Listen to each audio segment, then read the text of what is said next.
suas orações, com sua participação e com seus compartilhamentos, chegamos ao episódio número 80 do nosso podcast. Eu digo nosso porque somos uma equipe de evangelização aqui. Como nos nossos tempos de saída para o ar livre, você lembra? Nós nos ajuntávamos, carimbávamos os folhetos com o endereço da igreja e íamos pelas ruas e vielas anunciando o poder e a beleza da infalível Palavra de Deus. Hoje alcançamos pessoas no ar livre e em outros ares também. Num hospital, num presídio, numa aldeia, num lugar de difícil acesso, através da tecnologia. Onde houver um celular com aplicativos, nossa mensagem chega. Daí a importância e a honra de ter você aqui comigo, compartilhando porções da palavra a cada semana. Você pode estar abençoando vidas, pensa nisso. O nosso tema de hoje é derrotas e vitórias na jornada do cristão. A vitória, você sabe, é um dos resultados possíveis de uma luta, de uma batalha. Ou seja, em uma luta você pode perder, pode empatar ou pode ganhar. Se perder, é derrota. Se empatar, precisa buscar o desempate, porque empate na esfera espiritual lembra mornidão. Um pé lá, outro cá, dois senhores. O outro resultado possível de uma luta é a vitória, que amamos, ansiamos e, às vezes, superestimamos, achando até que podemos vencer sem precisar lutar. Não. As palavras de Jesus são claríssimas. No mundo tereis aflições, ou seja, lutas. Mas tem de bom ânimo, ele conclui, ou seja, lute com bom humor, lute com a alegria que a esperança da vitória traz. Combata o bom combate. Matos Nascimento, que conheci no meu tempo de adolescência, antes da fama, canta uma canção que é batata, como dizemos, ou seja, não tem erro. Quer vitória? Vai chorando, geme e chora. Em outras palavras, podemos vencer? Sim, mas é preciso lutar, e lutar muito, e há lutas que nos parecem intransponíveis. O meu tópico primeiro hoje, o significado de derrota. Antônio Weiss define derrota assim: substantivo feminino. Primeiro, perda de uma batalha, de uma guerra, insucesso militar. Segundo significado, insucesso, revés, malogro, fracasso. Terceiro significado para a Weiss, destituição da autoridade, do poder, queda. Ele dá como exemplo a seguinte frase: a crise culminou na demissão do ministro, ou seja, na queda do ministro. Já Almeida define malogro sinônimo de derrota, com um viés bíblico: fracassar. Então, para Almeida, derrota é fracasso. Veja, e ele aponta Jó 17, verso 11, que eu leio para você. Jó 17:11. Os meus dias passaram, os planos e esperanças e ilusões do meu coração fracassaram. Se fôssemos analisar a vida de Jó como cristão, teríamos que repetir Deus. Veja o que Deus disse ao inimigo de nossas almas a respeito de Jó. Jó 1:8. Observaste o meu servo Jó? Em toda a terra não há ninguém como ele, ser humano íntegro e justo, que ama e teme a Deus e se desvia do mal. Mas Satanás contestou, veja. Jó 1, verso 9. Será que Jó teme a Deus sem outras intenções? Verso 10, porventura não ergueste uma cerca protetora em volta dele, de sua família e de tudo que ele possui? Tu, pessoalmente, tens abençoado todas as obras das mãos desse homem, de maneira que os seus rebanhos estão espalhados por toda a terra. Entretanto, estende a tua mão e fere tudo o que ele tem, e com certeza ele te amaldiçoará e blasfemará diante da tua face. Então o Senhor respondeu: concedo-te poder para destruir tudo o que ele possui, apenas não estendas a tua mão contra a pessoa dele. E Satã deixou a presença de Deus. Eis uma sucessão de derrotas, ainda que probatórias, mas derrotas de um homem a respeito do qual Deus testemunhou. Veja essa sucessão, Jó, capítulo 1, verso 13 em diante.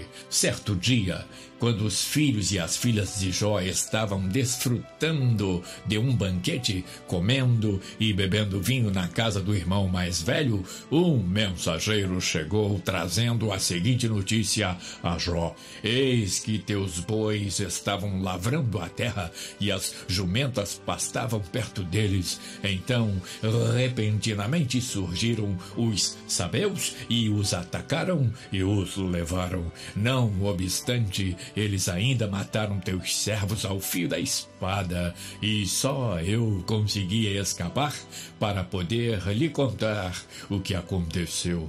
Enquanto o mensageiro ainda estava falando, chegou outro e exclamou: fogo de Deus caiu do céu, incinerou as ovelhas e os servos e os consumiu, e eu fui o único sobrevivente e vim lhe informar o que ocorreu. Enquanto ele ainda explicava o ocorrido, veio outro mensageiro e disse: os caldeus dividiram-se em 3 grupos, atacaram os camelos e os levaram, e ainda mataram os teus servos ao fio de espada. Só eu escapei para trazer-te essa notícia. Enquanto este acabava de dar sua informação, chegou outro com a seguinte notícia: teus filhos e tuas filhas estavam comendo e bebendo vinho da casa do teu primogênito, o filho mais velho. De repente veio um forte vento do deserto e atingiu com fúria os 4 cantos da casa, que desabou sobre os jovens, e todos eles estão mortos, e eu fui a única pessoa que sobreviveu para lhe contar o ocorrido. Ao ouvir tudo isso, Jó se levantou, rasgou o manto que vestia e foi raspar a cabeça.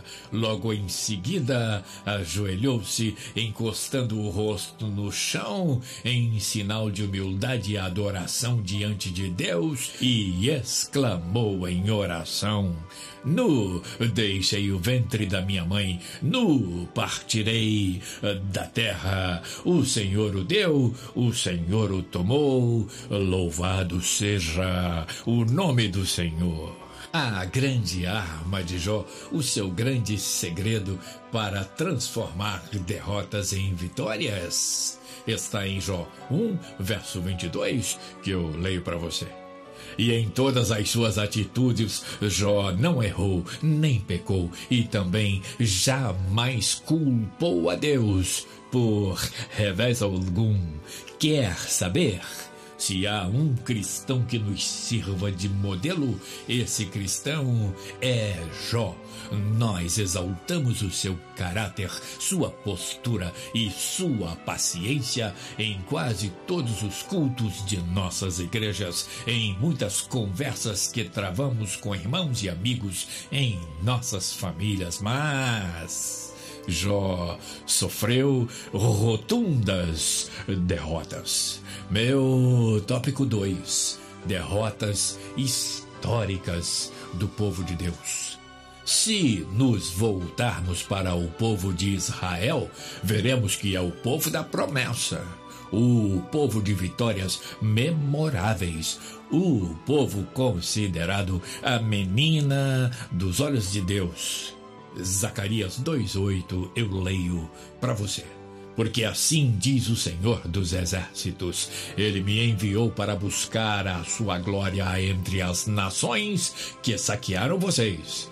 Porque todo o que tocar em vocês toca na menina dos olhos dele. Mas Israel sofreu rotundas derrotas. Eis algumas delas, algumas referências que eu leio para você agora. 1 Samuel 4:10.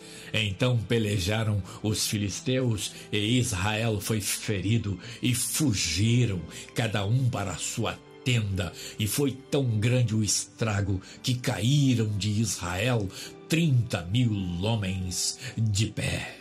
Josué 7:4. Assim subiram lá do povo alguns 3.000 homens, os quais fugiram diante dos homens de Ai. Josué 7:8. Ah, Senhor, que direi, pois Israel virou as costas diante dos seus inimigos. Juízes 20:21. Então os filhos de Benjamim saíram de Gibeá e derribaram por terra naquele dia 22.000 homens de Israel.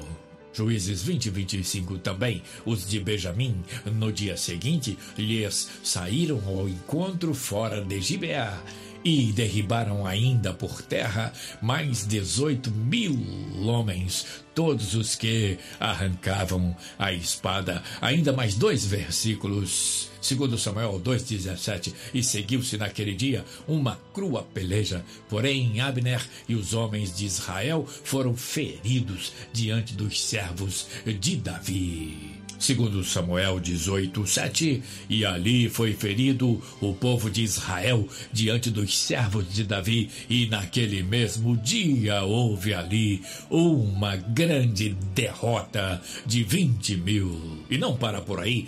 Pedro, o intrépido Pedro, o pescador experiente e afoito, teve uma derrota rotunda, eu repito, rotunda, ou seja, acachapante, uma derrota tremenda. Veja o que diz Lucas 5, de 4-5. Assim que acabou de ministrar, dirigiu-se a Simão e aos demais e lhe pediu: ide para onde as águas são mais profundas e lançai as vossas redes para a pesca. Ao que replicou Simão: mestre, tendo trabalhado durante a noite toda, não pescamos nada, não pegamos nada. Todavia, confiando em tua palavra, lançarei as redes. Observe, não pescar para Pedro e os demais pescadores é não levar para casa o sustento das suas famílias, é não levar para o cais o alimento de muitas vidas, é não ter a possibilidade de fazer dinheiro para as suas compras básicas. Uma batalha que durou uma noite toda e redundou em derrota. Alguém já disse que foi talvez a maior derrota profissional do pescador Pedro. Mas o outro lado da moeda da derrota é a vitória. Escute isso, o outro lado da moeda da derrota é a vitória. Entre as derrotas e as vitórias do cristão está o fator decisivo, vital, transformador: Deus. Compare, ser escravo no Egito era uma grande e continuada derrota para o povo de Israel. Atravessar o Mar Vermelho rumo à Terra Prometida foi uma das mais retumbantes vitórias, porque Deus guiou o seu povo com mão forte. Perder filhos e bens de forma inopinada foi a maior derrota de Jó. Ainda que fosse provação de Deus, perder tudo ao ponto de desejar a morte é derrota. Ver sua vida completamente restaurada e ser mais próspero do que era antes foi a maior vitória de Jó, porque Deus interveio com mão forte. Deus, o fator decisivo, estava naquele negócio. Finalmente, o não pescar nada, numa noite em que fizeram tudo até o dia amanhecer, foi, como eu já disse, a maior derrota profissional de Pedro e seus companheiros de pesca. Ao obedecer a Jesus e lançar as redes, a vitória era inevitável, uma vitória espantosa, a maior pesca que realizaram, ao ponto de romper as redes e quase virar o barco de tão pesado que ficou com a pesca milagrosa. Meu terceiro tópico: o que nos garante vitórias? O que nos garante vitórias não é o fato de sermos cristãos. O que nos garante vitórias é a presença dele.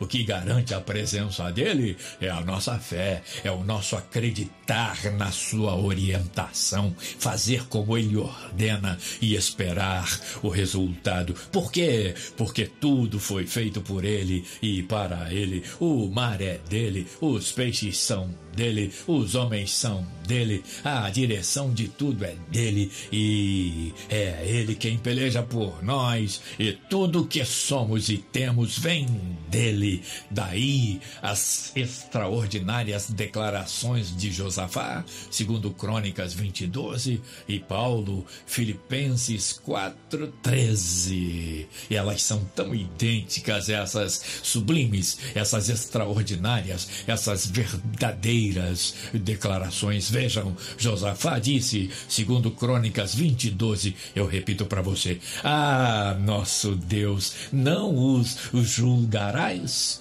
porque em nós não há força perante esta grande multidão que vem contra nós, e não sabemos o que faremos, porém os nossos olhos estão postos em ti.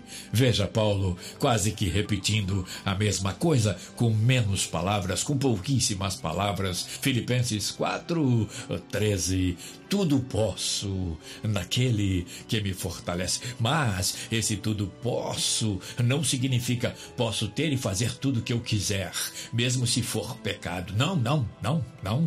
Não significa que eu posso voar, saltar de um desfiladeiro, fazer coisas impossíveis. Não. Significa que em Deus, no centro da sua vontade, podemos fazer proezas. O hino diz: em Jesus eu farei 1000 proezas, ao ponto de ver nossas maiores derrotas se transformarem nas nossas maiores vitórias. A atitude tem de ser a de Josafá. É uma grande multidão que marcha contra nós, e em nós não há força alguma, mas os nossos olhos estão postos em ti. Em suma, no mundo tereis aflições. Palavras de Jesus quer dizer que teremos derrotas não poucas. É a perda de um parente, é a perda de um bem, é a perda de um emprego, é a enfermidade mortal de um ente querido, é um desastre aéreo, é uma pandemia que leva nossos parentes e deixa sequelas irreversíveis, e tantas outras perdas, fracassos, malogros, derrotas. Mas tende bom ânimo, lute com bom humor, enfrente a batalha, saiba que você está combatendo o bom combate, porque do teu lado está Jesus, o autor dessa frase tão conhecida e repetida. Nós vamos vencer a morte no arrebatamento. 1 Coríntios 15:52 e versículos seguintes. Veja Paulo trazendo essa mensagem tão extraordinária. Eis que vos digo um mistério: nem todos dormiremos, mas transformados seremos todos, num momento, num abrir e fechar de olhos, ao ressoar da última trombeta. A trombeta soará, os mortos ressuscitarão incorruptíveis e nós seremos transformados, porque é necessário que este corpo corruptível se revista da incorruptibilidade corruptibilidade, e que o corpo mortal se revista da imortalidade, e quando este corpo corruptível se revestir de incorruptibilidade, e o que é mortal se revestir de imortalidade, então se cumprirá a palavra que está escrita: tragada foi a morte pela vitória. Onde está, ó morte, a tua vitória? Onde está, ó morte, o teu aguilhão? Mas hoje, ainda, a morte tem derrotado muitos de nós. Só não podemos esquecer que temos tido muitas vitórias também. Rotundas, grandes, insofismáveis, irreversíveis, eternas. É a grande beleza do Evangelho. Finalmente, nossas derrotas, nossas batalhas perdidas não são motivos de vergonha, de medo ou de achar que será sempre assim. Nossas derrotas são oportunidades para Deus, que transforma maldição em bênção, mudar a nossa sorte, edificar a igreja, causar espanto aos que nos rodeiam e envergonhar o inimigo das nossas almas. O corinho que cantamos desde a adolescência sintetiza isso. Ouça!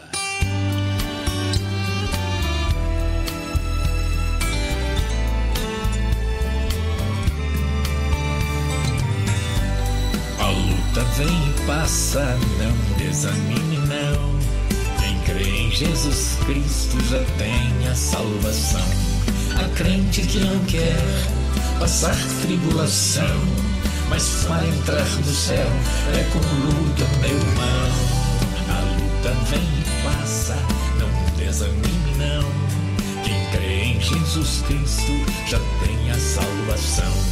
Há crente que não quer passar tribulação, mas para entrar no céu é com luta, meu irmão.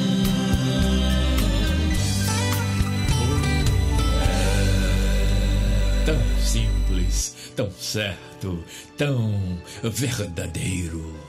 O cristão chora, fica doente, fica frustrado, sofre calúnias e perseguições, mas quando obedece ao Senhor, enfrenta tudo com bom ânimo. A fé na prática, e a fé na prática nos conduz a vitórias inesquecíveis. Pensa nisso, e que o Senhor te abençoe e te guarde. O Senhor faça resplandecer o seu rosto sobre ti e tenha misericórdia de ti. O Senhor sobre ti levante o seu rosto e te dê a paz. Obrigado por estar aqui comigo. Obrigado por espalhar a palavra de Deus, compartilhando.